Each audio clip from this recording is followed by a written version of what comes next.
unyemerere nongere nguhe ikaze kuri B&N TV show.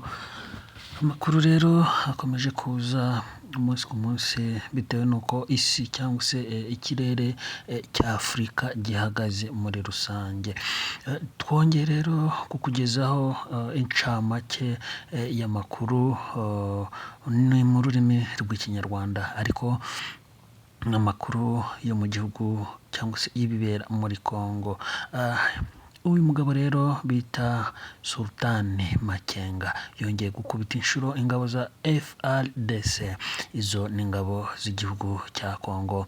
Hanyuma kandi izo ngabo zikimara gukubitwa inshuro ntabwo zavuye ku izima, ndetse zabanje kubeshya ko Sultan Makenga arimo aterwa inkunga n'igihugu cy'u Rwanda cyangwa se afashwamo muri iyo ntambara n'abarwanyi kabuhariwe cyangwa se karundura b'u Rwanda.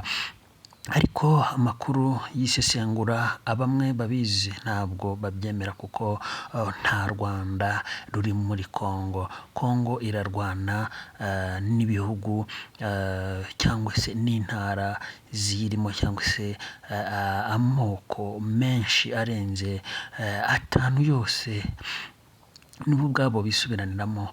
Uragira uti rero ese aya makuru agamije iki?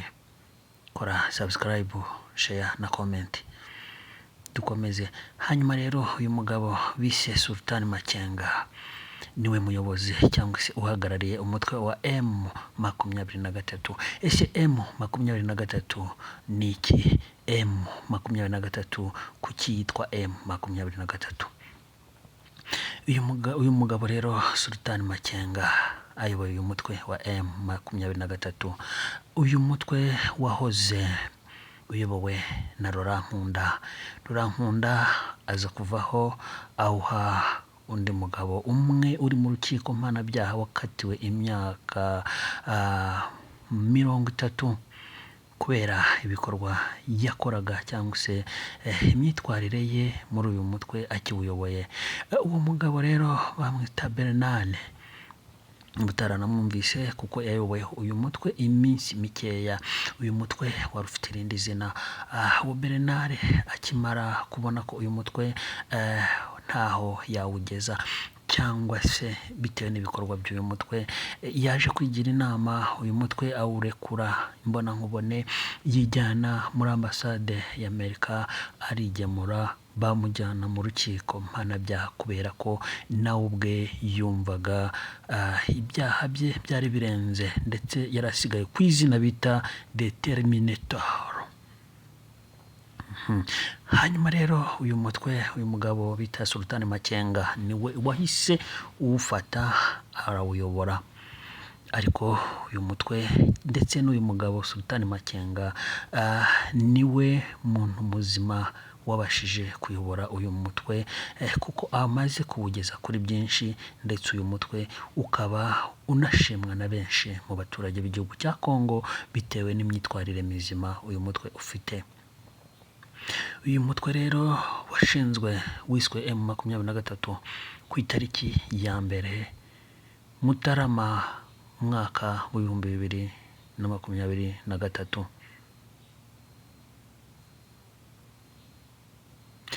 Urakoze kudukurikira, urakoze gukora subscribe.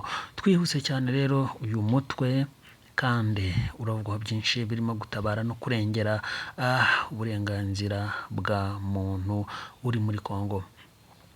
Congo yifitemo amoko menshi nayo ubwayo hatazi umubare, ari nayo ari gutuma asubiranamo cyangwa se igihugu cya Congo kijya mu bibazo. Ubu tuvugana rero inkuru tubazaniye niyabereye mu karere ka Masisi. Ahangaha M23 yahagobotse, ingabo za leta cyangwa se za FARDC zishyize hamwe n'ingabo za FDLR arizo bita Interahamwe, zishyira hamwe n'izindi ngabo bita Nyatura arizo Mai Mai. Izi modoka mureba rero zahiriye ku muhanda ni iza Nyatura, ni iza Mai Mai, ni iza FARDC, ni iza FDLR. Mu by'ukuri M23 ikomeje kwigaragaza cyane bikomeye ku migandwanire cyangwa se kuri tekinike z'intambara ndetse ibikoresho leta ya Kongo byamaze kuyishirana. Kandi wumve ngo iyi M23 irarwana n'abantu barenze umwe, irarwana na leta ya Kongo, ikarwana n'izo nyatura, ikarwana na FDLR arizo ziswe interahamwe. Abo bose rero nabahohotera, ndetse umuturage wese uri muri icyo gihugu ararenganwa cyane ku buryo bukomeye. Ariko iyi FDLR ikimara kubona ko imbaraga zishiranye, yabuze uko ibigenza ngo kwiyambaza inyeshyamba zitavugaga rumwe nazo, izo za FDLR zishyize hamwe na FARDC, zishyira hamwe na nyatura. Abo rero ni babandi bakibangamira cyangwa se barwanya ikiremwa muntu. Hari rero jenoside mu gihugu cya Kongo iteye ubwoba birenze uko ubyumva. Bageze aho gufata umuntu bakamuboha, bakamukatisha za mashini zikupa ibyatsi cyangwa se bakoresha muri jaride. Urumva ubwo buremwa cyangwa se ikiremwa muntu cyamaze guta agaciro ntikicyubahirizwa hariya muri Kongo. Ingabo rero za Kongo, izo nterahamwe n'ibindi, nibyo biri kurenganya abantu bari mu bwoko bw'abatutsi hariya mu gihugu cya Kongo. Neza amateka yabo barashaka kuyagira nk'ayaranze u Rwanda mu gihe cy'imyaka yashize mbere ya jenoside, uko ndetse no gushyira muri jenoside uko igihugu cy'u Rwanda byagenze neza muri Kongo, naho niko biriho bigenda. Rero twagize u Rwanda tugira abayobozi babi, ariko tuza no kugira abayobozi beza. Ese Kongo niba nta muyobozi mwiza ifite kugeza ubu, uwari wese akaba agiharanira cyangwa se agishishikariza bamwe kwica abandi, Kongo iragana hehe? Abasenga musenge, abadasenga nabwo n'udasenga Imana yaragiza Kongo ryangombe cyangwa n'izindi mana. Urakoze rero wowe utarakora subscribe, simbukiraho kuri channel yacu ukoze agatoki kuri iryo jambo ry'umutuku ryanditseho subscribe, tubashe gukomeza. Hanyuma rero agatendo kabayeho k'uyu mutwe bita M23 cyangwa se M23 kaje kurokora abaturage bageze muri 700 bari barabohewe ahantu mu nzu ndetse y'ibitaro binini bategereje kwicwa. Iyi M23 rero yaje kubabohora, irababohoza, irabashorera, ibasubiza mu byabo. Ubu amahoro arahinda.